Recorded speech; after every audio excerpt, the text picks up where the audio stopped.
Hey guys, this is Issues with Toddy One Skip. I am Toddy One Skip. Welcome back to my channel. Thank you so much, guys. Sunday morning, it's Dad's Day. Kind of bittersweet for me, but just the same, I remember him. I remember my dad. It wasn't that long ago. So I celebrate him. Happy Dad's Day, Dad.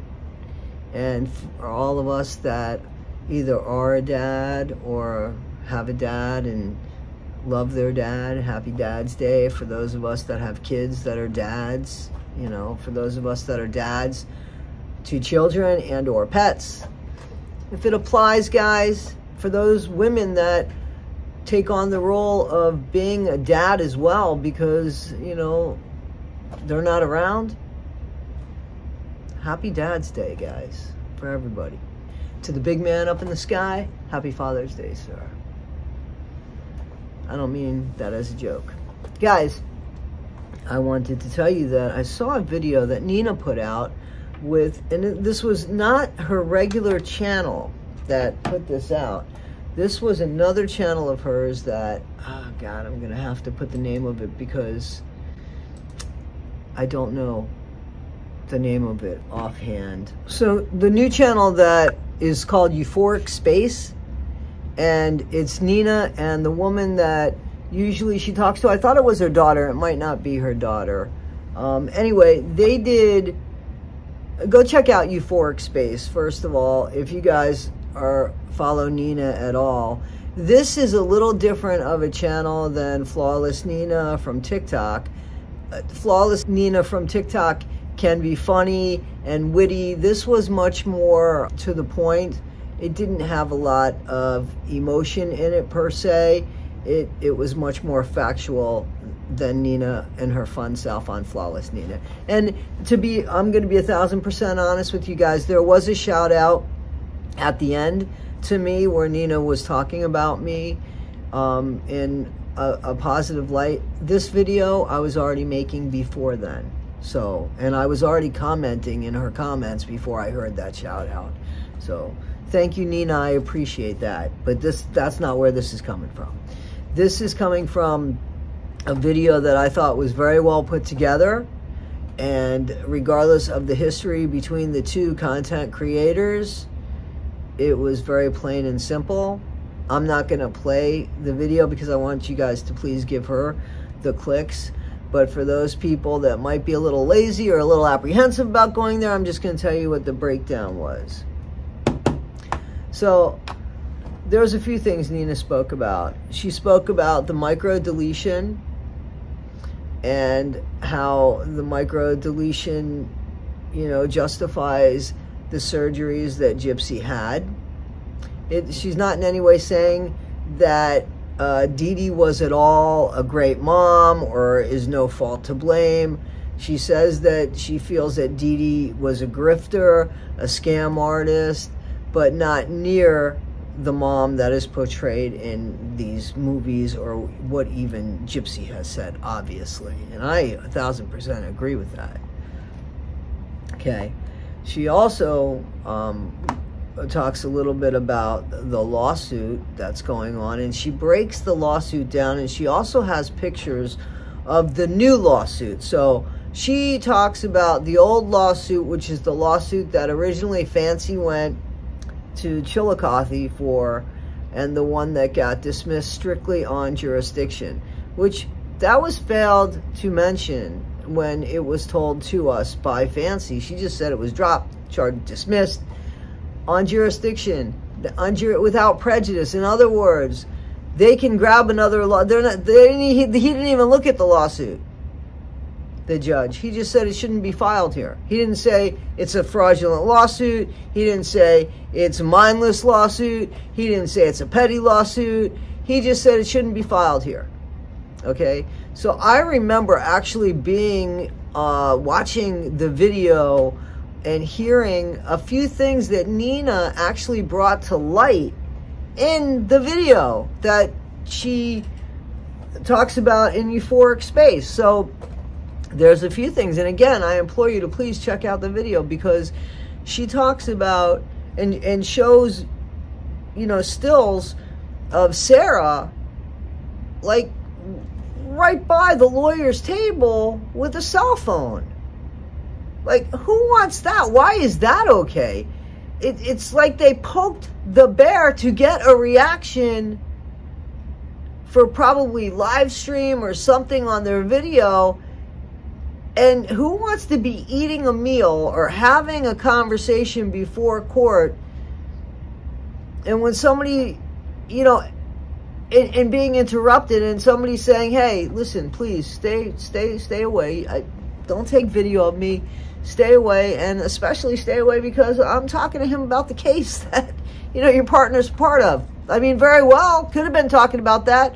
Asked them to leave, just leave her alone, and that wasn't enough. And then they're at it again when the guy's getting coffee or something at a self-serve station in the little restaurant. So twice they're doing something that they shouldn't have been doing, that wouldn't have caused what perpetuated afterwards, which was the false allegation suit. And the false allegation suit is because Sarah says that she was physically attacked or physically pushed on by somebody who works for Mike Stanfield. In the meantime, the video doesn't say anything about it. It doesn't show that. There's a lot more witnesses that say that didn't happen. There's a few witnesses that say that are going with Fancy and Sarah's story. The only problem with that is when you look into the past of Fancy and Sarah, it doesn't look as nice as the past of Mike Stanfield and his, you know, assistant. So now, don't get upset with me because I'm saying that. Unfortunately, Sarah has pled guilty to false allegation charges 20 years ago. Does that mean this was a false allegation? No, but it seems to be that the camera doesn't show anybody putting hands on anybody. So, I don't know. But it also shows that Sarah kind of went over to their area, not to where Fancy and Sarah were actually eating. So they actually, there's a still of them in, why are they over there? There's nothing over there except a table where Mike and his assistant are eating. It's not like there's a coffee station is beyond there and you got to walk through the table or anything like that. Also, guys, so Fancy put out a video that is very misleading. It's very misleading. So she put out a video about the guy that Mike was having breakfast with, I guess, and the judge on the case, and the fact that they know each other. Of course they're going to know each other. These people do know each other. They are in the same line of work. They have coffee in the same building. They eat in the same restaurants. They've seen each other 1,000,000 times in court. It would be like where you work, where I work, we know people that we work with and we comment on their Facebook page. That does not mean corruption. So please understand that does not mean corruption. And if this lawsuit sticks, it's because it sticks, not because of any kind of corruption. So please don't buy into that. I'm sorry, but that's as bad as having somebody buy into something else. Like, you don't want people to buy into Gypsy's line of shit so that you don't necessarily see the true picture. You shouldn't want that for your people either. You can't scream foul and expect people with brains to say, yeah, sorry. I mean, I came up with an idea. Honestly, I came up with an idea. And when I was getting the patent on the idea, when I was attempting to get the patent on the idea, the lawyer that I spoke to, that was a friend of mine, said, hey, listen, make sure to get a patent lawyer that's within, like, the walking distance of that courthouse, because they know each other. They know each other. Of course they do. There's nothing wrong with that. It does not mean corruption. So I want you guys to please understand, it doesn't mean corruption. They know each other because they work in the same area, in the same field, in Chillicothe, which probably isn't all that big. So, and just so we're clear, you know, the first lawsuit, forget about the allegations of the false allegation lawsuit. The first lawsuit, just so we know, the first lawsuit, and Nina breaks this down. A few people have broken this down. But the first lawsuit says that Fancy, and apparently there's two different names. I think Fancy changed her name. If she didn't change her name legally and she signed a contract under that name, that's not good. I know that from witness protection. U.S. Marshal's Office will tell you that shit, okay? So contracts have to be signed under your legal name, not under, you know, any other name. So hopefully Fancy did actually change her name legally. Otherwise, some of these contracts, they're void. And if they're void, then, you know, the Blanchard's can ask for their shit back, you know. I know I'm not a fan of the Blanchards, but this is just the law. So, also, it seems to me that what's happened here is that Fancy or the Blanchards, however it goes, they reached out to Fancy, and Fancy had said that she has a production company and all of this. And you guys have questioned, how does she have a production company when she doesn't have any money? I don't know. I honestly don't know. I don't know. Okay. So, there's a few scenarios here. One of the scenarios can honestly be that she might have misrepresented herself, promised them something. Fancy might have promised the Blanchard something and was unable to deliver. And then, as you know, the act was made and these other deals came from it, and Fancy wasn't any help in that. And therefore, they said, well, what do we need Fancy for?